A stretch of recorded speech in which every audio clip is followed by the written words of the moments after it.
이제 사과, 캠벨, 다래, 우리 지역에서 그 다래 같은 건 약을 안 치고 재배하죠. 네. 다래 같은 경우 그 얘네들도 재배 과정에서는 동일합니다. 이 공식을 벗어날 수는 없거든요. 작물이 재배되는 이 공식을 빼놓을 수는 없어요. 그래서 이 공식은 우리가 앞으로도 꼭 우리가 재배 과정에서 모든 작물에 적용할 수 있도록 쓰시는 게 좋습니다.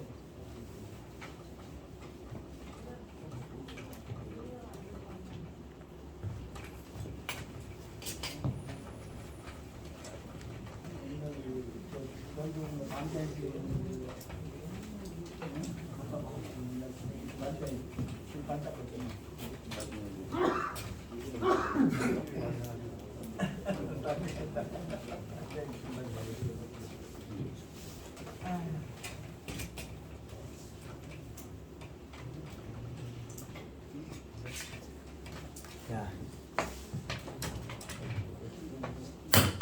우리 재배되는 얘 작물들이 토양에 따라서 비료 먹는 게 달라요.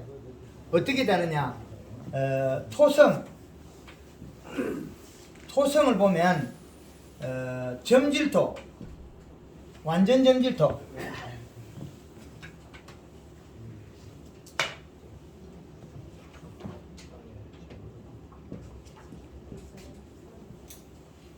완전 점질토. 점질이 되게 높은 거.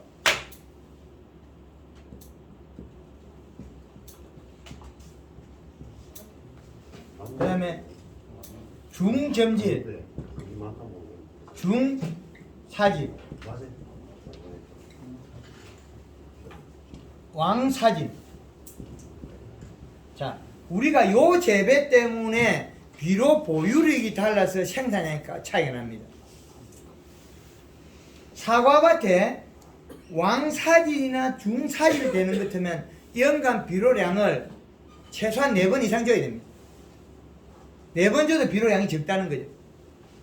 사과가 색이 안 나고 포도가 색이 안 나고 다래가 제 모습을 못했다면 이거는 비료량이 적어서 그렇습니다. 이 작물들이 먹고 사는 비료량을 보면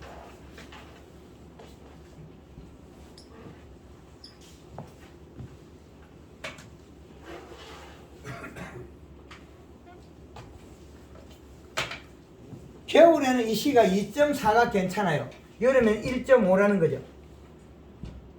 1.8 봄 가려서. 자, 이래 되고 여기에서 플러스 0.3까지는 견뎌요.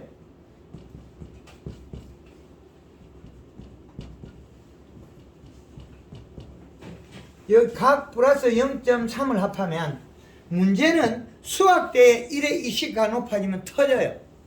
사과가.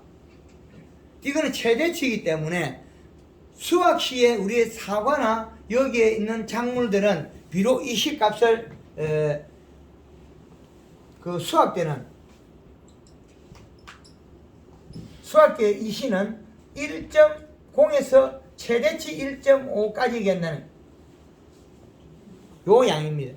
그러면 요 양이 수확 때의 이 시량이면 봄에는 2.1을 해도 괜찮고 여름에는 1.5라는 거죠. 더울 때. 그럼 요 비료 기준을 맞추면 사과의 색이 안 날 리가 없어요. 그런데 문제는 요 토양 성질에 따라 다 달라지거든요. 우리 여기 사과 재배하는데 땅이 중점질 됩니까? 네, 중점질. 황토기가 있어요? 황토 땅이에요. 황토 땅이에요. 예. 그러면 여기에 중점질이나 중사질 사이 여기나 요 정도의 땅인 것 같으면 이 두의 땅은 좋은 거예요. 예. 그러면 비료량을 어떻게 연간 줘야 될까? 1년에 우리가 비료를 갖다가 봄에 기비를 얼마나 줘야 되느냐? 기비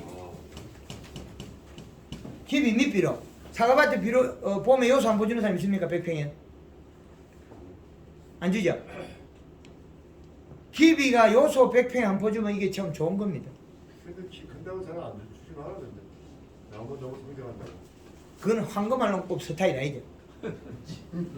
스타일이 다르잖아요. 이 강남 스타일도 있는데 황금알롱법에서는 비료를 줘서 웃자라는 게 아니고 봄에 성장을 못 해서 웃자는 거예요. 비료를 못 줘서 그런 거예요. 그래서 기비량은 우리가 토양에 비료를 오래 머물지 않을 때는 퇴비는 뭐 기본적으로 물리성 때문에 주면 좋습니다. 퇴비를 주고 그 다음에 퇴비를 주시고 여기에다가 비료 21-를 줘도 괜찮고 한 포 줘도 괜찮고 뭐 요소를 한 포를 줘도 괜찮아요. 안 되면 비료가 영 없으면 2포를 줘도 괜찮아요. 기분. 이게 많다고 해서 식물이 나빠지냐 그건 아니거든요. 사과가 너무 커서 문제가 되겠죠. 그냥 한 뿌리도 얼마 안 되는 거지. 이게 2포를 몰아줘도 괜찮아요. 비록 이식값이 요걸 맞춰야 되는 거예요. 봄에 비료값을 약 2점대에 가까운 이 비료량을 맞춰야 되는 거지. 수확 때는 이미 정해져 있고 여름에 정해져 있대. 그러면 그 다음에는 우리가 봄에 식물이 행동 못하는 걸 행동을 이끌어내줘야 돼. 그건 뭐냐면 체내 저장약물은 잎을 만드는 걸 잘 못 만들어요. 그래서 잎을 크게 만드는 걸 우리가 만들어지도록. 그러면 기비를 넣고 그 다음에 추비를 좀 시시때때로 추비하시는 게 좋아요.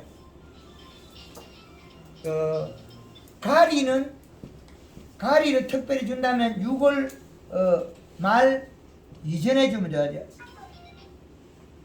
6월 말 이전. 그다음 비료는 한 달에서 한 달 반 사이. 추비는 30일에서 45일. 5일에 추비를 해줘요. 요렇게 해주면 됩니다. 그러고 나면 얘네들이 먹고 사는 기준은 보면 전년도에 가지에서 영향을 가지고 있는데 봄비가 오면 가지가 우리가 이렇게 가지가 여러 종류 있다면 크고 작고 들쑥날쑥하면 이거를 세 가지로 나누면 이렇게 됩니다. 작은 거, 중간 거, 큰 거. 근데 요것이나 각게 만드는 시간이 있어요. 뭐냐면 초기 연면시에서 요래 가는 걸 갖다가 잎이 태어날 때는 잎으로서 만들어졌지 잎의 크기로서 결정 못했다는 거예요. 그 연면시비 하면 직접 외부에서 먹고 크기가 같아지더라는 거예요. 그러면 가는 가지에서 대과를 만들려면 잎을 살을 찌워줘야 돼요. 잎이 두꺼워지면 그 잎은 자기 크기만큼 커져요. 체내 저장양분으로 크는 거는 잎이 조그만하게 큰다면 우리가 연면시비하면 이 조그만한 잎이 더 커져요. 두꺼워지고. 그래서 잎을 키우고 잎을 살을 찌우면 이 영양소가 뿌리로 내려가면서 나무가 살이 쪄요. 나무는 많이 내려오는 위에서 많이 공급되는 쪽으로 많이 가게 돼 있어요. 그래서 초기에 연면시비하는 거예요. 그래서 저 과실들은 전년도에 어떤 영향으로 얘네들이 봄에 왔느냐면 가을에 우리가 이 시기에 단풍이 들고 그 다음에 이 시기에 단풍이 들고 겨울에 유막을 해서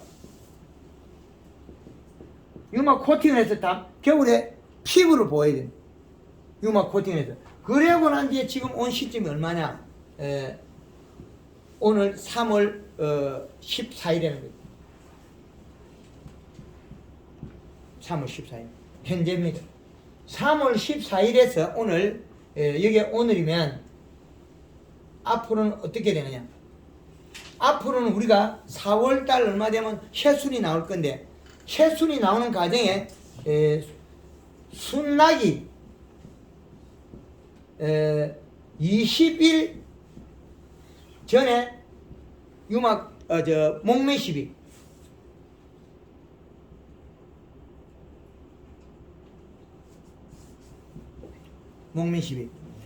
골드 그린 2리터에 설탕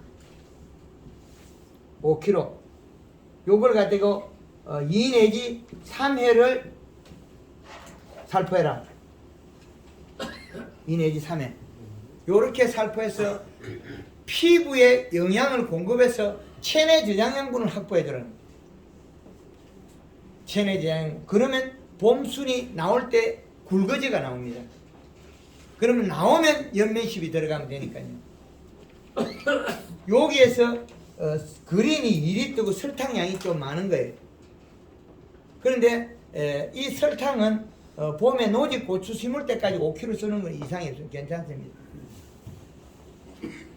그런데 여기 캠벨이 왜 화진이 일어났냐면 비료값이 높아서 화진이 일어났습니다. 비료값. 사이마스케치나 캠벨이나 거봉이나 이런 포도 종류 우리나라 국내에 많이 재배되는데 그 포도들이 비료값이 높으면 얘네들은 기생성 덩쿨성 작물이기 때문에 기존 나무보다도 봄에 더 빨리 커야 돼요. 비료 전달 방식이 더 빠르다는 거죠. 그래서 비료량이 1.5를 넘어가면 생장점에 비료 과다 현상이 일어나요. 그래서 지금 우리나라에 사이마스케치를 많이 심었는데 사이마스케치에서 비료 장애가 일어나니까 바이러스 바이로도 그랬거든요. 그거는 비료 과다지 바이러스 바이로도 아니라는 거예요. 맹물을 뿌리면 풀리더라. 그래서 유튜브에서 다 찾아가 오픈해놨습니다. 밝혀놨습니다. 포도에는 비료가 과하면 빠른 시간에 이동하기 때문에 비료 창이가 일어난다. 그래서 이 시값을 꼭 1.5 이하를 맞춰줘라는 거예요. 그런데 포도에는 왜? 비가림이 되어 있으면 온도가 너무 높더라. 사과나무는 지금 비가림이 없지 않습니까? 노지니까 온도가 낮은데 하우스에 있는 요런 비가림이나 이런 데 문제가 되더라. 노지라면 사이마스케치 비료가 좀 있어도 장애가 없습니다. 그런데 비료 전달 방식이 빠릅니다. 얘가 마디가 이만큼 느리잖아요. 다른 것들은 마디가 5cm 몇 cm 밖에 안 되잖아요. 그 3배로 빨리 커요. 포도 덩쿨성 자체가. 달에도 그렇고 캠벨도 그렇고 키위 뭐 이런 종류 다양한 덩쿨성 작물들은 비료 전달 방식이 빨라요. 거기에 오이도 해당합니다. 오이도 비료를 많이 주면 전달이 빨라가지고 장애도 일어납니다. 빨리 이동합니다. 그래서 그 비료량이 아주 중요합니다. 그래서 목매 시비에서 피부에 영양 공급으로서 눈을 크게 만드는 체내 저장양분과 같은 역할을 합니다. 목매 시비는. 그 다음으로서는 얘네들이 먹어야 될 게 연면 시비.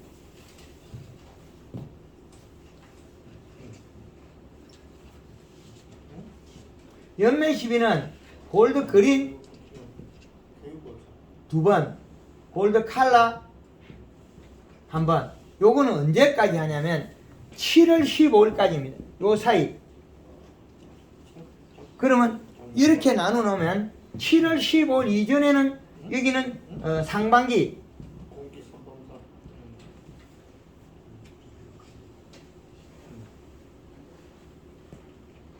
상반기, 그 다음에 7월 15일은 후반기.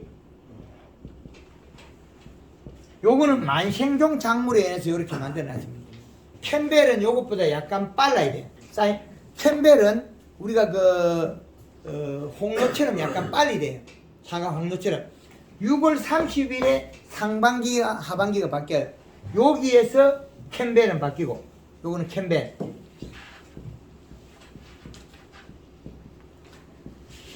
캠벨은 상반기, 하반기가 바뀌면 6월 말을 잡아주면 되고, 그 다음에 부사 종류의 만생종에서는 7월 15일로 상반기, 하반기로 바뀌면 됩니다.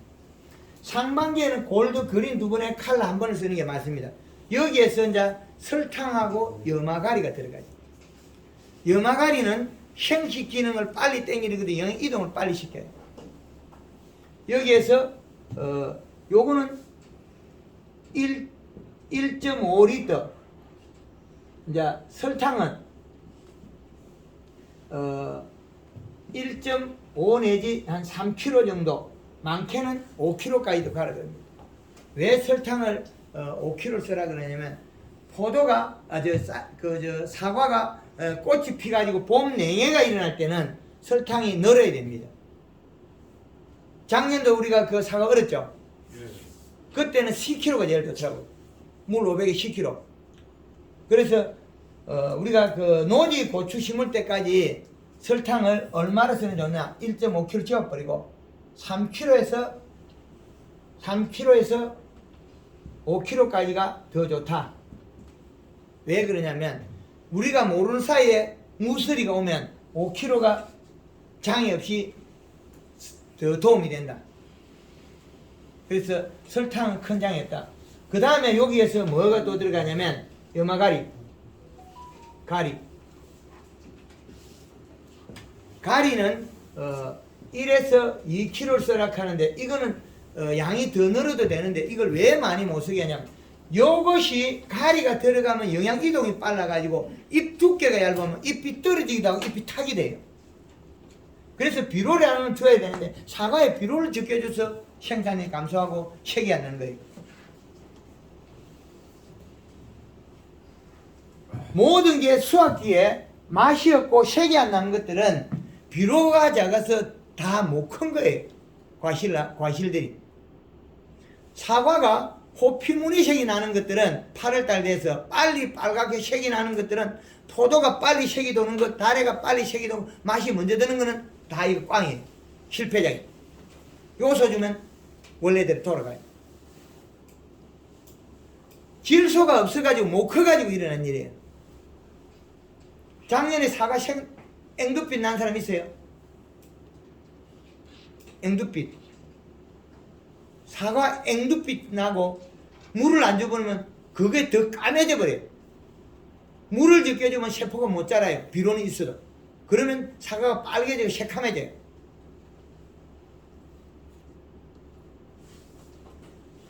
사과가 초기 연면 시비를 할 때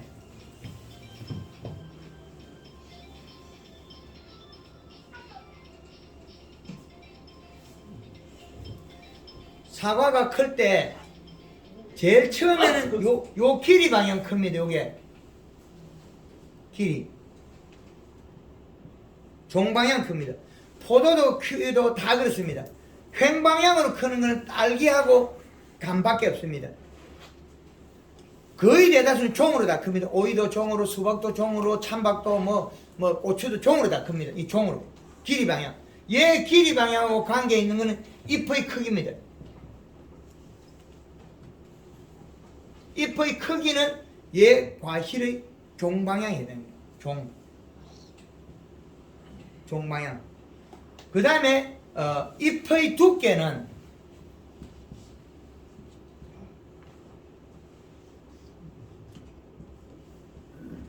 잎의 두께는 7, 8월 달에 7에서 8월에 요 볼때기 살이 찝니다. 요거 요 넓이가 살이 쪄요. 요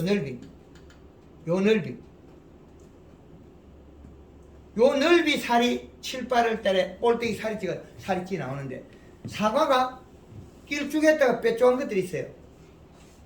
7, 8월 때 여기 살이 찌고 그 다음에 9월, 10월 때는 9월, 10월 때는 여기 살이 쪄요. 요 부위 요거는 9월, 10월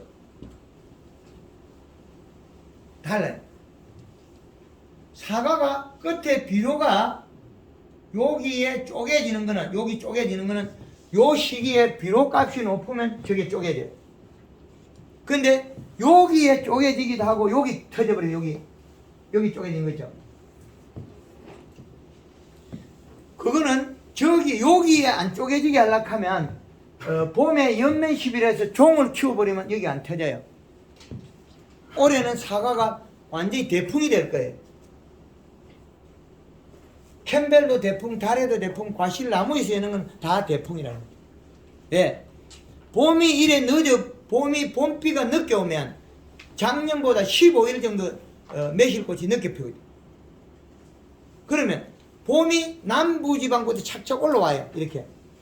봄 감자는 비쌀 것이고 착착 소비되는 만큼 생산이 된다.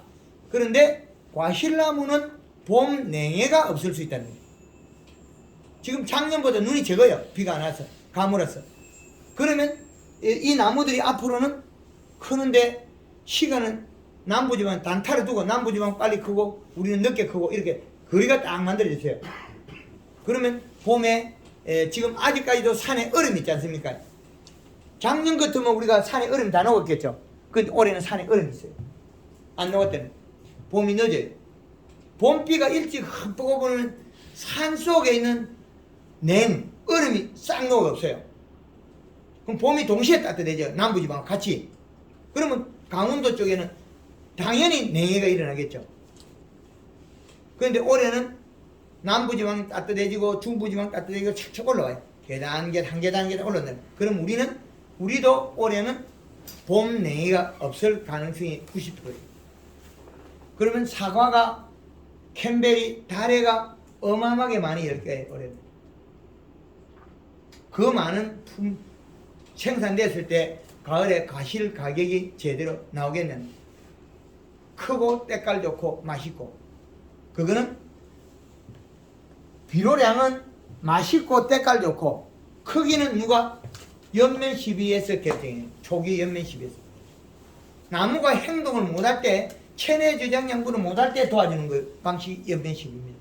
그래서 초기에 잎의 크기와 두께를 유지해주면 과실의 종방향이 길어짐과 동시에 가지 잎에서 내려가면서 가지를 살을 끼워서 도장지보다도 봄순의 영향이 왔다 갔다 하게 만들어서 과실을 크게 만든다. 이 원리입니다. 그리고 봄에 연면시비를 함으로 인해서 봄에 뿌리를 많이 뻗는다. 그래서 도장지가 적게 나고 과실이 많이 큰다. 그 방법이 황금을 농법에서 정립되는 방식이다. 가리는 뭔 역할을 하나? 생식 역할에서 과실의 색이 빨리 나게 한다. 설탕은 탄수화물 공급원으로서 햇볕 역할을 해줘서 잎이 단단하고 두텁게 해준다. 그 골드 그린과 칼라는 자기가 필요한 적정 영양소를 공급해줍니다. 이 삼박자가 맞아떨어지게 되는 거, 구성하는 거. 그래서 우리는 사과가 크는 원리는 1차적으로는 1번은 길이방 종방향이 크고 2차는 넓이 방향은 크고 3차는 이 꼭지 부위에 큽니다.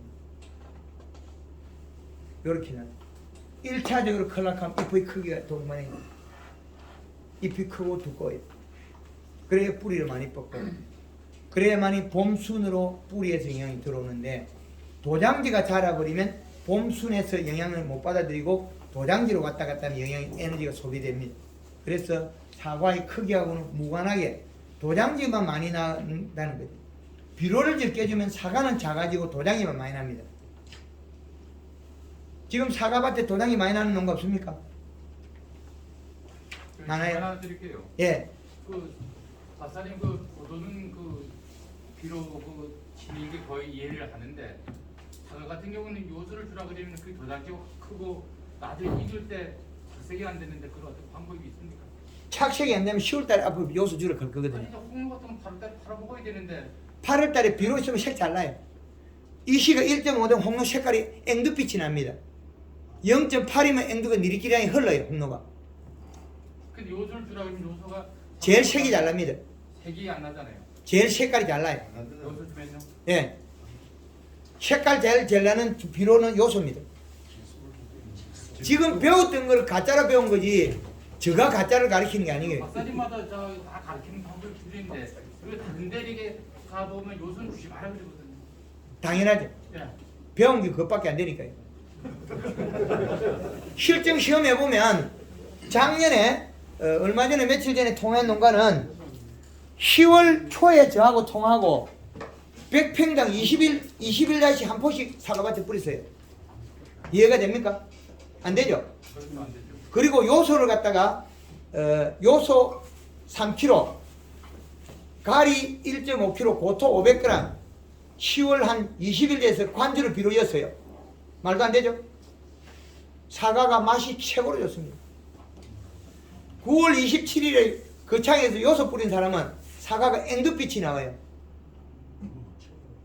사과 색이 안 난 거는 전 다 질소 부족입니다. 사과 색 날 때 비료는 제일 좋은 비료는 요소입니다. 이시 측정을 해서 이시 값이 1.5가 나오는데 사과 색이 안 나는 거는 비료 부족입니다. 그럼 5비율까지만 요소만 맞춰야 되겠구나. 또 택반 소리 하고 있어. 비빔밥에 비빔밥 좋다, 밥 좋다고 밥만 잔뜩 넣고 콩나물 안 넣으면 맛없죠? 예. 균형식이에요. 그래서 이시 측정을 했을 때 이시 값이 나오는데 사과가 호피무늬 색이 잡히고 색이 안 나온다. 그거는 요소 주면 색이 딱 나와요. 그럼 가리가 있거든요. 그런데 비료가 전체가 없는 거는 21- 복합비료 줘야 돼요. 이제 되죠? 예. 21- 복합비료 질소가 적은 거예요. 21- 복합비료는 요소가 많다고 생각하잖아요. 질소가 14.7% 질소에 가리가 17%예요. 요소가 적어요. 암모니아 질소가 가스가 날아가 버리면 21% 질소는 14.7%밖에 안 돼요. 이제 이해되죠? 예. 우리가 알고 있는 상식이 황금알롱포에서 다 뒤집어지는 거죠.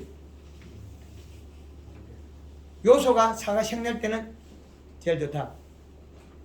사과가 누리끼리 한 거는 색이 나다가 사과가 일찍 색나는 거는 다 가짜다. 비료가 없어서 색난다. 뿌옇게 있다가 한 방에 색이 나야 돼. 미리 색나는 거는 잎 두께가 얇아서 생식기능으로 돌아간 거거든요. 요소도 주면 다시 원래대로 돌아가요. 그럼 뿌옇게 커요. 그 비료를 언제쯤 줍니까? 돌락할 때. 네? 나무가 돌락 그럴 때 줘야 돼. 달라가지게. 나무가 달라 그러는 시기가 있잖아요. 이 시값을 이렇게 맞춰놨잖아요. 그럼 우리 이해를 못하고 척정기 농입에 사놓으면 꽂으면 되잖아요. 땅에 꽂으면 가르쳐주는데 어떻게 내가 가서 가르쳐줘요? 요거는 기준을 잡아놨는데 3월이네 4월 이렇게 얘기를 해야지. 그렇게 다른 데 우리 농산물을 어떻게 이해를 합니까? 모르면 못 살잖아요. 알면 잘 살고. 배워야 될 일을 갖다가 저한테 원망해도 저는 소용이 없어요. 집집마다 못 가르쳐줍니다. 여기에서 우리가 비료를 조락하는 걸 갖다가 여기다가 설명했단 말이에요. 밑비료를 거창에서 김호철 회장님이 전국으로 강의를 다니고 완전히 서탄데 황금알 농구 알고 나서는 밑비료를 요소를 주고 있어요. 100평양 포시. 거기다가 21-1포 더 줘요. 탭이 줘요. 100평양 1년에 비료 5번 주고도 마지막 가서 황금알 농구 대표 뭐라 하겠습니까? 비료 부족. 다 떠내려가 버렸다. 중사질도 여기 돼. 중사질하고 왕사질 사이 여기. 비료가 용탈이 많이 됐다. 초대 시작에서 홍로가 800g, 900g 나와요. 입다망이 나와요. 올해는 홍로가 얼마나 1kg짜리 넘는 게 많이 나와야 돼. 여기에서도 우리 해가지고 황금을 넣고 해가 사과를 올해 800g 이상 되는 게 부사를 만들어야 돼. 여기 부사가 800g 이상 되는 게 나와야 돼. 부사 사과가. 그런데 부사 800g이 나오는 게 아주 쉬운 거예요. 비료 주는 양을 측정치로 잡아놨는 데다가 초기 연면십에 잎이 커서 다 된다는 거예요. 누구든지 할 수 있도록 다 만들어놨잖아요. 여태까지 우리 관행적으로 하던 거 배웠던 거를 탈피해라는 거예요. 그것이 안 맞으니까. 작년도에 제가 그르친 비료 8월달부터 해라 그래도 비료 안 해요. 비료 주면 사과 색나고 좋아지는데 비료 안 주가 색이 안 나요. 8월달부터 비료 주라고 계속 이야기했거든요. 사과가 호피무늬 색이 나면 비료 부족이다. 빨리 비료 줘라. 척정기가 나오는데 색깔이 호피무늬 색이 나면 가리가 많은 거지 질소가 없다. 저는 다 알려줬어요. 농가가 실행을 안 했을 뿐이지. 비료 많이 주면 색이 많이 났다가 잘못하면 터지는 거 일어나서 그렇지 색깔이 안 좋거나 맛이 없는 건 안 나와요. 비료를 적게 주면 색깔이 안 좋고 맛이 없는 게 나와요. 비료를 갖다가 가을에 딸 때 1.8이 되면 사과 따기가 좀 불편해요. 빨리 안 따면 터져버리니까. 1.5까지는 괜찮아요. 1.0 되면 뭐 천천히 따도 색깔이 잘 나와요. 그 창에서 2점대를 만드는 거예요. 홍로를. 홍로 2점대에다가 2.1에다가 연면십이 요소가 이어가 쳤으면 사과 색깔이 빨갛게 다 터져버려요. 하나도 못 써요. 2.1의 홍로에다가 거기에다가 영양제에다 요소가 있을까 쳤으면 사과 쓸 게 하나도 없어요. 다 터져버려요. 색깔은 빨갛게 나요. 요소를 연면십에 했는데 사과 색깔이 홍로가 빨갛게 나면 우리가 배운 상식과 반대죠. 그 배운 걸 잘못 배운 거예요. 이때까지. 아, 지금까지 다 그렇게 가르쳤어요. 그렇죠. 선생님은 어떻게 그렇게 가르쳤어요? 그 방식을 바꿔서 사과의 크는 부위도 제가 다 가르쳐놨잖아요. 처음에 연면식은 요 길이 크고, 두 번째 요 넓이 크고, 마지막에 여기 커요. 여기 벌어져요. 그러니까 여기 별무늬가 나와. 여기 딱 벌어지고 별무늬 나와. 그때 따야 돼. 사과 색깔은 잎 두께와 질소량에 해당한다. 질소가 없으면 색 안 납니다. 근데 이때까지 잘못 배워서 도장지만 많이 나고 사과는 쬐끄만 하고, 황금알롱꽃에서는 이 비료값을 맞춰놓으면 도장지는 쬐끄만 하고 열매만 크게 나와요. 사과밭에 가면 그런 거 있죠. 사과는 해마다 열고 도장이 짧게 나온 거 있죠. 요땅 열매 큰 거. 그 나무는 안정화가 되어 있는데 이 방법을 하면 나무가 안정화돼 그렇게 바뀌어요. 왜 그래 바뀌냐면 봄순을 크게 키우기 때문에 바뀌어요. 그래서 봄순에서 연면십이 양에서 결정해요. 그 다음에 뿌리의 비료량. 그래서 그 창에 김오철 회장님이 사과 따고 난 뒤에 천장에다가 안개 분사를 시설해서 8월 20일에 홍로를 따려고 지금 공사를 다 해가지고 곧 목매십이 들어가고 있어요. 벌써 8월 20일에 홍로 따는 날짜 이미 정해놓고 시작하는 거예요. 우리가 하는 거는 이미 이 데이터 속에 집어넣어서 하고 있어요. 물을 뿌리면 연면십이 횟수를 늘려서 사과 생육을 땡길 수 있어요.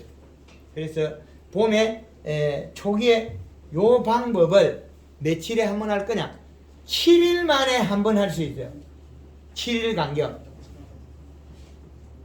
더 자주 하는 거는 물을 뿌리거나 비가 와야 된다. 이렇게 하면 연면십을 자주 할 수 있습니다. 이 방법이 전체의 정답입니다. 그 다음에 가을에 비대시키 가지고 익히는 방법은 이 시기엔 7월 15일 이후에는 후기비대는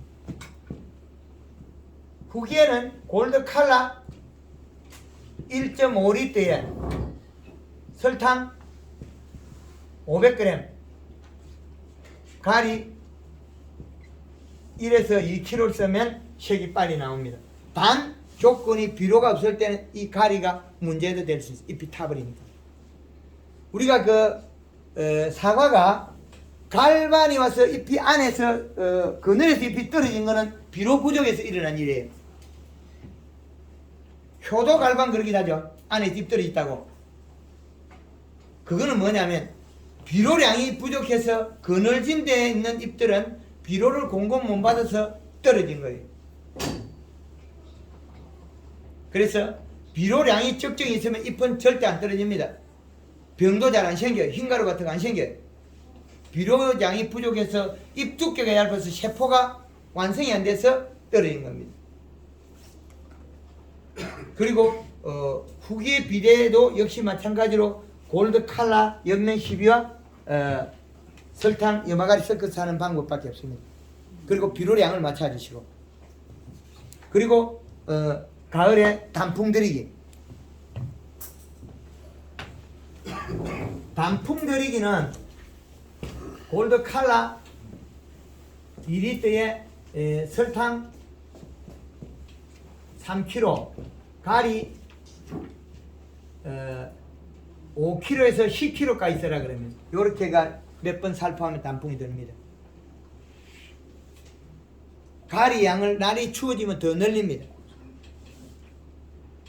가리를 썼을 때 잎이 고실라지는 것, 타는 것들은 질소 부족해서 잎이 타는 거예요. 그러면 사과 색도 안 좋고 맛도 안 좋아요. 때깔이 안 좋다는 거예요. 사과에 10월달에 염화가리를 10kg 이어가지고 사과 따고 난 뒤에 살포해도 잎이 안 타야 돼요. 안 고실라져야 돼요. 단풍이 안 나는 나무들은 비료가 부족해서 단풍이 안 되는 거예요. 비료, 잎이 두꺼워서 영양소가 몸에 축적이 돼야 단풍이 될 건데 단풍이 안 되는 거는 비료 부족이에요. 그런데 감사비료 그때 주면 독약이 돼버려요. 잎은 떨어져 버리고 잎에서 내려가고 있던 영양소가 뿌리를 계속 이동합니다. 그런데 뿌리가 비료를 잎이 소화시키지 않은 영양소를 몸속에 축적을 하면 비료가 축적이 되는 거예요. 잎이 없기 때문에. 영양소는 잎이 소화를 시켜서 몸에 축적이 돼야 되는데 잎이 떨어지고 난 다음에 그 비료를 먹어버리면 몸속에 비료 과다로서 동해가 일어나서 나무가 죽어요. 그래서 사과 따고 나서 감사 비료는 독약이 되고 주지 말아 그래요. 그러면 제가 한꺼번에 놓고 대표가 강의한 거는 지금의 사과 농사에 나온 매뉴얼을 완전히 다 엎었죠. 완전히 엎어버렸죠. 다 잘못된 걸 다 엎어놨잖아요. 요소 안 되면 사과 색 안 난다. 사과 색이 일찍 나는 거는 가짜다. 사과를 갖다가 농사 지으면서 어떻게 칼슘제라고 농사 짓겠어요? 칼슘제 치는 거는 농약방, 농약회사 영양제만 돌먹이 살리잖아요. 그건 가짜예요. 비료를 먹어야 사과 색이 나는 거예요. 칼슘제를 치가 잎을 딱 굳혀가지고 비료도 못 먹고 못 자라게 한 거예요. 사과가 열심히 일하는 나무를 망치는 농법을 하고 있는 거예요. 뭐만 잘못되면 칼슘 부족, 칼슘. 아니에요, 그거. 어떻게 농사 짓는 농가에서 칼슘제 영양제보다는 비료 한 포가 싸요. 요소가 싸죠? 요소 뿌리면 색이 더 잘 날 거 왜 칼슘제를 치고 있냐고. 다 산성화시키잖아요. 너무 많죠. 그렇죠? 예. 앞으로 요소 써입시다. 박수 한번 치고요. 사과 색 안 난 거는 요소 뿌리면 색 나요. 요소 연면집에도 색 나요. 이 고추도 요걸 많이 쳐야 색이 잘 나겠네. 칼슘제 치면 색이 안 나요. 잎이 굳어가지고 행동을 못하기 때문에 색이 안 난다고. 8월 달에 호피무늬 색이 나고 색이 나는 거는 비료 부족이에요. 비료 주면 사과가 터지가 쪼개지면 쪼개지지 색 안 나는 하나도 없습니다. 이제 이해되죠? 예, 하여튼 비료가 제일 보약입니다. 퇴비도 보면 꼭 주세요. 퇴비 주면 물리성이 좋아가 땅이 좋아집니다. 두더지 많은데 퇴비 주지 마시고 두더지가 많으면 퇴비 주지 마시라고요. 땅을 잘 파니까요. 아니요. 땅을 뒤집어가고 뿌리를 망가뜨려서 하는데 그리고 두더지 있는 땅에는 유막 코팅을 해버리면 비 올 때 유막 코팅하면 이게 내려가고 지렁이가 다 죽어버려요. 그러면 두더지가 안 와요. 두더지를 잡는 게 아니고 지렁이를 잡아버려야 두더지가 안 와요. 비 오기 전에 유막 코팅을 해버리면 바닥에다가 밭에 있는 균도 다 죽고 충도 죽고 밑에 응애하고 그 다음에 기름이 내려가고 지렁이 몸뚱이에 묻어가 지렁이 따가보가 다 튀어나가 죽어요. 지렁이를 잡지 않으면 두더지를 못 잡아요. 지렁이 그 때로는 한 번씩 잡아야 돼. 없애야 돼. 그것도 큰 도움 안 됩니다. 지렁이가 많아야 땅이 좋다는데. 그래서 돼지 오고 멧돼지 오고 두더지 오고 나쁜 짓이 많아요. 그것도. 지렁이 그 퇴비만 짠 떠갖고 제주도에 농사 망친 데도 있어요. 아들은 힘이 좋으니까 퇴비를 많이 갖다 했어요. 소똥 퇴비를. 이시는 0.7밖에 안 돼요. 어머니는 퇴비는 작게 했고 비료를 넣어가지고 1.5로 맞췄어요. 어머님은 천혜향이 많이 나와요. 많이 열고 이시가 1.5니까 아들은 0.7. 퇴비만 간땡이어가지고 지렁이만 버글버글하고 농사가 안 돼요. 비료가 적절히 맞아야 됩니다. 그래서 퇴비가 보약이다. 그건 옛날 말이에요. 양을 맞춰야 된다. 과거 우리나라에 비료가 들어온 지가 한 50년밖에 안 되죠. 그 역사가 짧기 때문에 그럴 수 있다. 그 지금 파프리카 같은 거는 퇴비 안 줍니다. 비료만 주고 농사 짓습니다. 파프리카도 제가 기술을 많이 가르쳐줘요. 파프리카도 이파리에다가 아래쪽에 아래쪽에 연면십 해가지고 잎을 두껍게 만들어가지고 뿌리가 일을 많이 하게 만들어져요. 그런 것도 기술 다 가르쳐줍니다. 여기에 사과의 후반기에 색을 내는 거는 연면 시비가 전부가 아니에요. 비료가 꼭 따라와야 됩니다. 빨리 사과 색나는 거는 가짜예요. 포도도 빨리 색나면 가짜예요. 왜? 이시가 낮아서 잎 두께가 얇아서 노화 현상이 일어난 거지 핵이 아니에요. 그거는 노화 현상이라고. 노화 현상. 이제 이해되죠? 그런데 무슨 놈은 칼슘제를 치가 사과 식내기라고. 칼슘제를 치면 잎이 굳어가 비료를 못 먹고 머물러 있을 뿐이에요. 요소를 주면 잘 커요.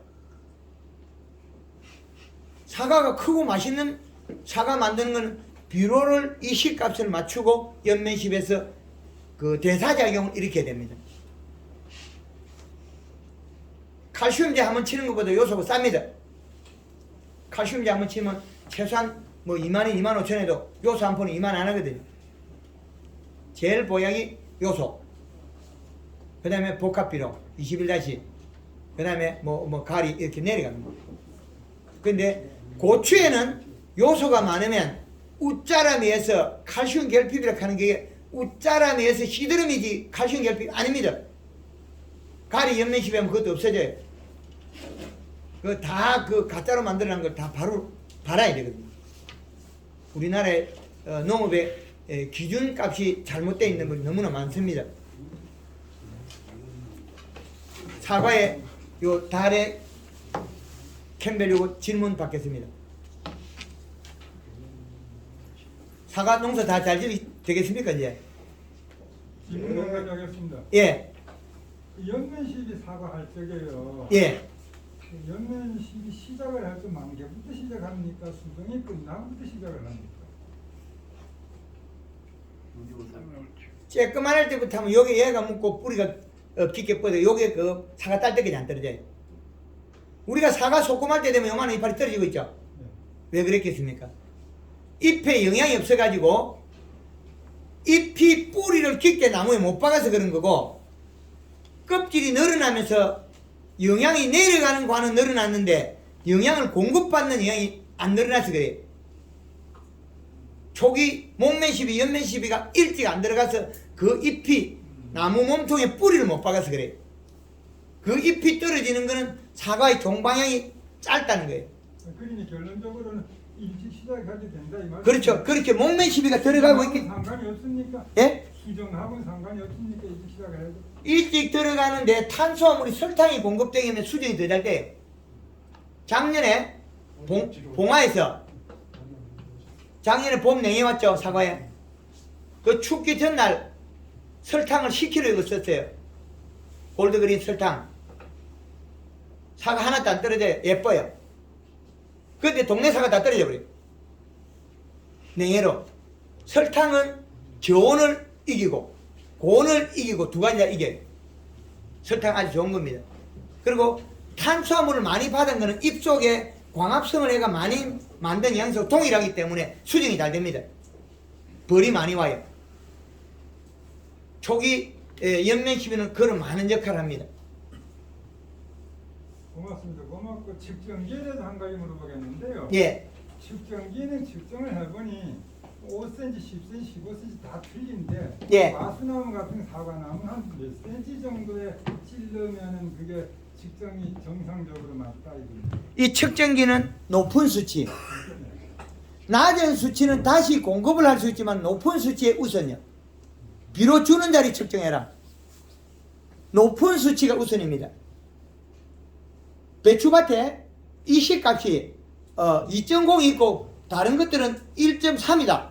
그럼 높은 수치에 비료가 의해서 배추가 죽기 때문에 높은 수치가 우선입니다. 높은 수치의 기준을 잡고 퇴비 비료 주는 자리에 측정해라. 이제 이해되죠? 축부는 질소가 많은 게 아니고 인산과 가리가 많습니다. 소금. 축분을 줬다고 해서 우리가 마늘밭에 퇴비를 많이 줬다고 해서 팽당 마늘이 1kg가 잘 안 늘어납니다. 700g 밖에 안 늘어나요. 비료를 평당 200g을 뿌리면 그 마늘이 1.5kg가 늘어나요. 21다시 기준에. 그런데 퇴비를 뿌린 양을 좀 많이 뿌렸다고 해서 마늘이 평당 1.5kg가 늘어나냐? 이건 절대 아니에요. 이제 이해됩니까? 깊이는 상관없이 이제 최고 많은 높은 수치를 내라. 기준으로 잡아라. 네, 잘 알겠습니다. 예. 제가 좀 마지막으로 예. 저는 뭐 농사를 전문적으로 많이 짓지는 않지만 예, 제가 지금 이제 그 설명을 듣기에 예, 지금까지 사과나 포도나 관념적으로 예, 질소질을 많이 주면은 이 너무 저기 뭐 터지기도 하고 이렇다고 관념을 꽉 배겠거든요. 예, 지금 선생님 말씀 들으면은 지금까지 그렇게 질소질 많이 준 거가 완전히 거꾸로 더 주도록 이렇게 돼 있는데 지금까지 관념적으로 해왔던 우리 농가가 선생님 말씀 듣고 과감하게 이걸 확 바꿀 수 있는 그런 생각을 할 수 있는 건지 제 입장이 좀 궁금해요. 황금을 놓고 데이터를 가리켜주고 설계를 뽑아주는 거예요. 예. 서춘천에서 작년 3월 1일에 눈이 많이 왔어요. 그 눈 속에 올라가 3월 1일에 제가 강의를 했습니다. 작년에. 제가 비료를 얼마나 결정해 주냐.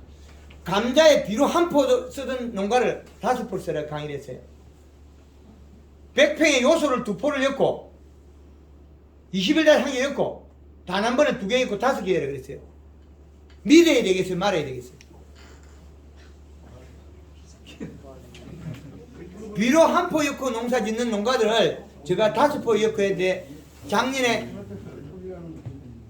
감자가 빼쪽빼쪽 올라올 때 여기 10cm예요. 10cm. 이때 이 시가 2.4가 나온다고 설계를 했거든요. 그때 이 시 측정하면 여기 2.4예요. 저는 설계자예요. 우리 농사 짓는 대한민국의 농업을 기초 이론을 만들어내고 설계를 해줄 뿐이에요. 그러면 설계를 보고 집을 짓거나 하는 것은 농가의 선택이에요. 저는 설계를 뽑아주는 거예요. 그래서 올해는 감자의 비료가 작년에 조금 많은 것 같더라. 그래서 한 포를 빼서 요소 2개, 단 한 번에 2개, 4포를 열어 그랬어요. 100평당. 감자에 우리 그 영월에서 감자 100평에 비료 4포 써본 사람 있습니까? 밑비료. 없죠? 루프백이 안 써요. 저는 가리키잖아요. 근데 2포를 쓰면 1.6밖에 안 나와요.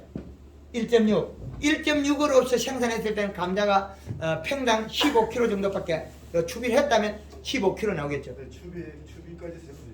추비까지 합해가지고요. 네. 15kg도 좀 버거워요. 어려워.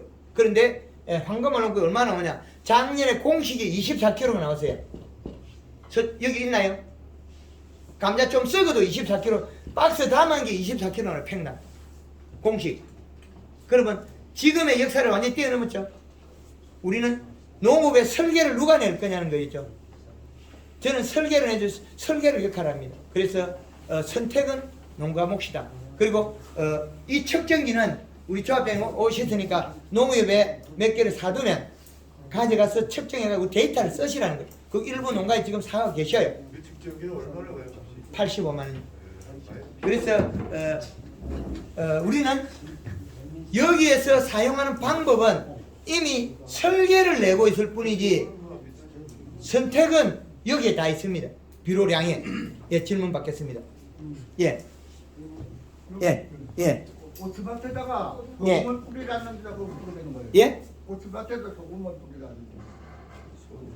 소금을 뿌리면 가리만 올라간 거지 질소가 올라간 게 아니잖아요. 고추밭에 독하고 독하 한포 뿌리고 소금을 뭐 5kg를 뿌리라든가 뿌리라든가. 가짜는 많습니다. 가짜는 많아요. 그래서 고추에 비료를 갖다가 설계를 뽑을 때 요소를 쓰니까 웃자람에서 끝마름이 생기더라. 그래서 요소를 빼고 20일 다시 이어놨거든요. 20일 다시 한 포, 단 한 번에 한 포 이어난 거예요.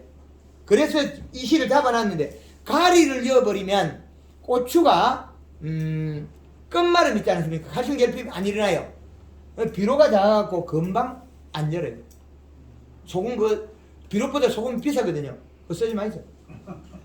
그래서 소금이 올해 지금 그 한 포에 뭐 20kg에 그 2만 몇천 원씩 하잖아요. 그 복합 비료는 그보다 쌉니다. 그러니까 소금의 역할은 가리나 동일하고 비료는 질소 인상 가리겠지 않습니까? 무기물 원소에 소금도 같은 역할을 하긴 하나 그거는 축분에서 많이 들어있고 복합 비료에 들어있다. 그래서 소금은 하지 마시고 또 다른 문제는 예. 그러면 저 사과나무에 칼슘을 아주 안 쳐도 되는 건가요? 골드 칼라에 들어있습니다. 칼슘 때문에 일어난 일 아닌데 마치 칼슘 때문에 일어난 일 우리한테 교육을 시킨 게 잘못된 거예요. 칼슘 때문에 일어난 일이 아니에요. 암원 같은 경우에 고수가 많이 생기거든요. 황금은 그 고도 하나도 안 생깁니다. 그거는 뭐냐면 질소가 부족해서 고도 생긴 거예요.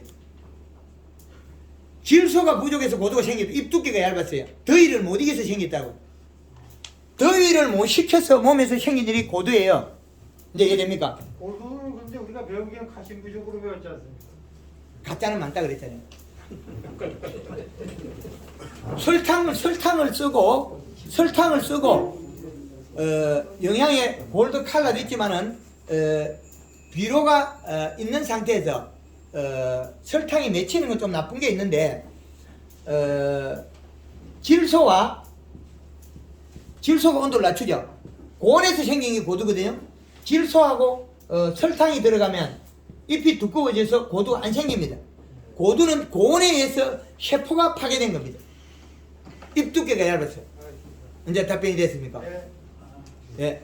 하여튼 우리 조합장님도 오시고 했는데 우리 마지막으로 조합장님 인사 말씀 듣고 마치도록 하겠습니다. 조합장님 모시겠습니다. 제가 뭘 인사를 해요? 예, 조합장님 인사 말씀 듣도록 하겠습니다. 네. 왜 갑자기 또 인사를 하라고 그래가지고. 앞으로 지원받자는 뜻입니다.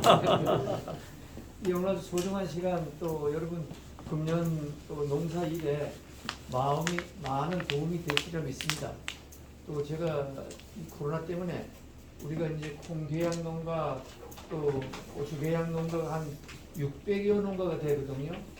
그래서 이제 그것뿐만 아니라 오늘처럼 이런 교육을 우리 그 농가를 고추하고 콩하는 농가를 이제 기회가 혹시 그 전에 되면은 한번 이제 또 모시고 이런 교육은 뭐 한번 받도록 이런 기회를 한번 갖도록 노력을 하겠습니다. 그리고 지금 이제 설명해 주신 이것도 뭐 이게 뭐 지점별로 좀 이렇게 구입을 해 놓는다든지 이렇게 활용하도록 뭐 애를 좀 써보겠습니다. 참 소중한 시간에 또 여러분 모시고 금년 농사 잘 돼야죠. 대박이 되고 대박이 되기 전에는 모든 게 건강해야 됩니다. 아주 이 코로나 조심하시고 건강하기 바랍니다. 우리 또 다시 한번 아주 훌륭한 강의를 해주신 우리 선생님께 아주 격려의 박수 좀 부탁드리겠습니다. 감사합니다. 오늘 강의는 이것으로 마치고요. 그리고 삼방산 작곡장목반은 요거 끝나고 회의를 잠깐 하고 그리고 하겠습니다. 그리고 지금 그 우리 엄승열 의원님하고 윤길로 의원님이 오셔서 인사 말씀 잠깐 하시고 예예. 오시죠. 네. 안 하세요? 아니 오시죠. 여기 카메라는 서 있습니다. 네. 모시겠습니다. 우리 그 오신 두 분 다 모시겠습니다. 아이고, 오늘 고맙습니다. 앞. 안녕하세요. 윤길로입니다. 제가 왜 이 한금알 농법에 대해서 선생님 여기 계시대 제가 의원에서 이런 말씀을 좀 드리면 뭐한데 제가 한 2년 전에 이 유튜브를 한번 봤어요. 그래서 그 아마 영월에서도 사과 농가하고 포도 농가가 이렇게 작년에 이걸 좀 한 농가들이 있어요. 그것을 보면서 맞다라고 하는 부분도 있고 그래서 제가 관심이 있어서 사실 이 강의를 좀 들으러 왔어요. 선생님 그 유튜브를 저도 좀 보고 있었고 근데 이 의원으로서 이렇게 말하면 안 되는데 이 부분이 하여간 우리 봄비도 이렇게 오고 새로운 농업을 시작하는 과정에서 이런 좋은 교육을 만들어주신 우리 조합장님한테 감사드리고 이것이 활용이 돼서 정말 우리 선생님이 말씀하신 대로 많은 수확이 나올 수 있으면 우리 지역의 농업 소득과 농민들한테 많은 보탬이 될 것이라고 생각합니다. 자, 고맙습니다.